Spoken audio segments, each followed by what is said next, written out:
नमस्कार विद्यार्थियों। अगर आप भी यूपी पुलिस की तैयारी कर रहे हैं तो ये वीडियो आपके लिए है और खासकर महिलाओं के लिए।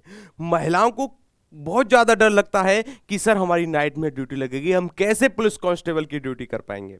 तो ये वीडियो आज उनके लिए है कि जिस पोस्ट पर या फिर जिस पद पर आप जाने वाली हो, कम से कम आपको पता तो होना चाहिए कि आप उस पद पर रहकर आपको क्या काम करने पड़ेंगे, ड्यूटी कितने घंटे की होगी, कौन कौन से काम आपके हिस्से आ सकते हैं। चलिएगा, हम बात करेंगे आज इसी टॉपिक पर। आगे आइए, चलिए जी, तो शुरू करते हैं आज के सेशन को, क्योंकि क्लियरली मेंशन है, बजट में भी बता दिया गया है कि 20% पद आपके लिए रिजर्व रखे गए हैं। जितनी भी वैकेंसी आएंगी उसके 20% पद आपके लिए हैं। आगे आइएगा मेरे साथ, चलेगा आगे चलते हैं जी। देखिएगा, जो आपकी ड्यूटी होंगी ना, आपको क्या क्या ड्यूटी करनी पड़ेगी। ग्राउंड ड्यूटी, ग्राउंड ड्यूटी तो होती है, लेकिन इसके साथ साथ इसमें एक और ड्यूटी ऐड होती है। मानकर चलो कि अभी कोई छुट्टी पर गया है, कोई आरक्षी या फिर कोई कांस्टेबल, कोई सब इंस्पेक्टर छुट्टी पर जा रहा है, तो उसकी एंट्री करना डे बाई डे रजिस्टर में मेंटेन होता है। और मानकर चलो कोई छुट्टी से वापस आ रहा है तो उसकी आमद कराना, चलेगा, तो ये सभी उस रजिस्टर में नोट होता है। कंप्यूटर वर्क, हम सभी जानते हैं कि यूपी पुलिस कंप्यूटर ऑपरेटर की भी भर्ती करता है, लेकिन अभी उनकी संख्या कम है। हर एक स्टेशन पर, हर एक चौकी पर कंप्यूटर ऑपरेटर की आवश्यकता होती है, तो अभी उतने कंप्यूटर ऑपरेटर हमारे पास नहीं है। तो जो महिला आरक्षी होती हैं उनको कंप्यूटर ऑपरेटर के पद पर बिठाया जाता है या फिर उनसे कंप्यूटर का काम लिया जाता है। आगे आइएगा, चलिए, पूछताछ केंद्र। अब यहां पर यह सबसे बड़ा मुद्दा है कि गुरु पूछताछ केंद्र पर हमारी कैसी ड्यूटी लगेगी। याद रखिएगा, मानकर चलो कोई व्यक्ति पुलिस स्टेशन में जाता है, पुलिस चौकी पर जाता है, उसको कैसे पता कि उसको किस अधिकारी से बात करनी है, किस अधिकारी से मिलना है, किस काम के लिए कौन सा फॉर्म भरना है, उसको कुछ नहीं पता। वह जाएगा, हेल्प डेस्क पर जाएगा, पूछताछ केंद्र पर जाएगा, वहां से अपनी समस्या बताएगा, उसके अकॉर्डिंग वह चीजों को आगे सुचारू रूप से करेगा। आगे आइएगा, देखो night duty, rare by rare case में इमरजेंसी के टाइम पर ही आपकी नाइट ड्यूटी लगेगी, अन्यथा आपकी नाइट ड्यूटी नहीं लगेगी। ज्यादातर दिन का ही काम होता है महिला आरक्षियों के लिए।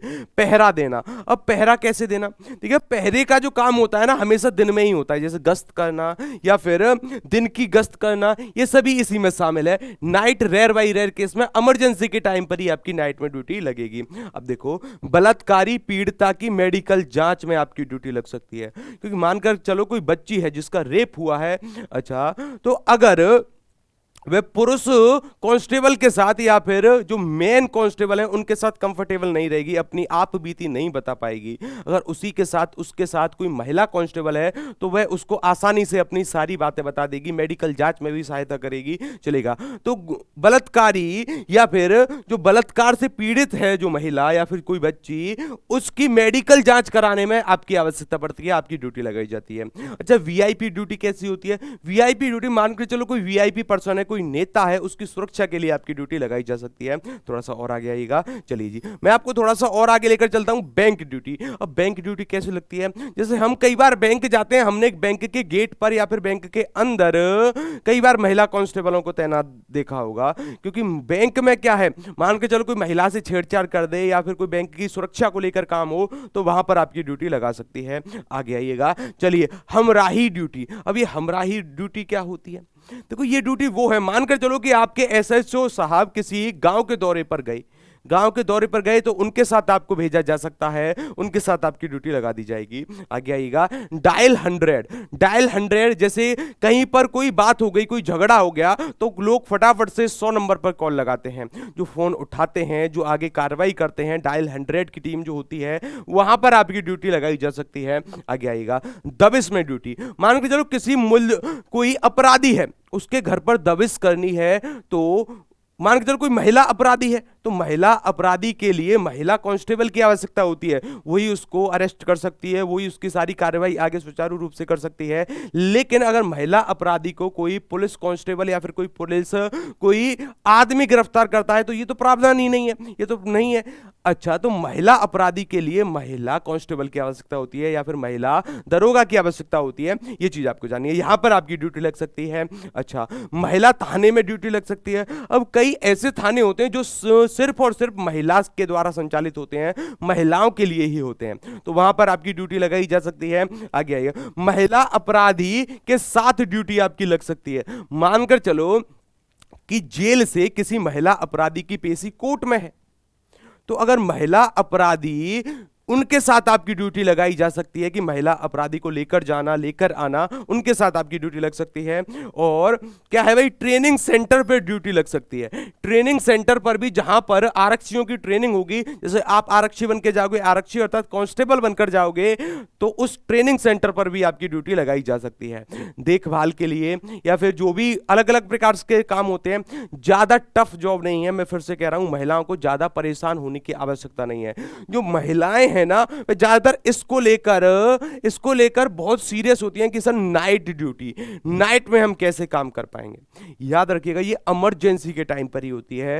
इमरजेंसी के टाइम मतलब जब बहुत ही ज्यादा आपकी आवश्यकता हो, तभी आपकी नाइट ड्यूटी लगाई जाएगी, चलेगा। वैसे अब तो धीरे धीरे उत्तर प्रदेश में कांस्टेबल के पद, जो पुलिस है अपनी, उसके पद बढ़ रहे हैं। और अभी इनपुट जो आया है वो आया 35,757 पद आपके आने वाले हैं, जिसमें से 20% पद आपके लिए रिजर्व है। तो ये बजट में भी कहा गया है। अब बजट में तो अलग अलग प्रकार से नई पीएसी बटालियन का गठन किया जाएगा, जिसमें सिर्फ महिलाएं होंगी।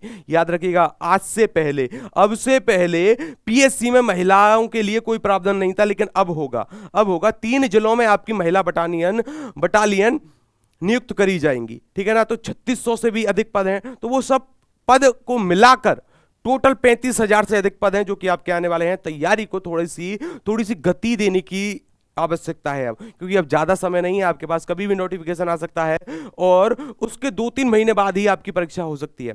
एक चीज याद रखिएगा, आपसे कोई कहे कि 3 महीने का खाना आपको 1 दिन में खाना है, क्या आप खा सकते हो? नहीं।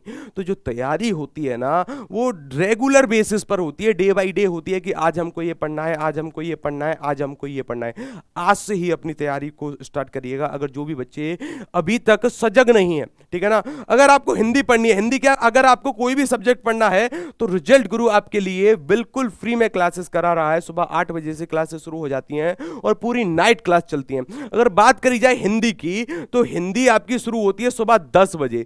कब होती है? सुबह 10 बजे से हिंदी शुरू हो जाती है। यहां पर हम हिंदी के काफी अच्छे अच्छे प्रश्न कर रहे हैं। अगर आप किसी कारणवश इस क्लास में नहीं आ पाते हो, तो शाम को एक 6 बजे क्लास होती है आपकी, इस भी क्लास में आप आ सकते हो, ठीक है ना। तो अपनी हिंदी को मजबूत करिएगा, बाकी सब्जेक्ट को भी मजबूत करिएगा। क्लासेस में आपको आकर पढ़ना है और रिजल्ट गुरु का मोबाइल ऐप डाउनलोड करना है, जहां से कि आप अपनी तैयारी को आंकोगे कैसे भाई, टेस्ट देकर। तो वहां पर सभी टेस्ट फ्री में है, आप वहां से अपनी तैयारी को आंक सकते हो कि आप किस स्तर पर हो। क्लासेस में सभी को आना है, ठीक है ना। अगर इससे संबंधित और भी कोई जानकारी निकल कर आती है, उसको लेकर मैं आपके सामने आऊंगा। तब तक के लिए नमस्कार, राधे राधे, जय श्री कृष्णा। पढ़ते रहिए, मुस्कुराते रहिए। जय हिंद।